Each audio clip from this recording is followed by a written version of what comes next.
Að mæla er að nota eitthvað mælitæki sem hefur mælieiningar sem hafa einhver talnagildi og mæla hlutin.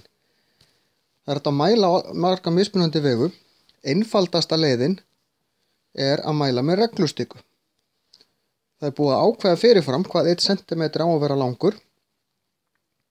Og nú einu sinni til stöng sem var bara ákveðið þetta væri 1 metri.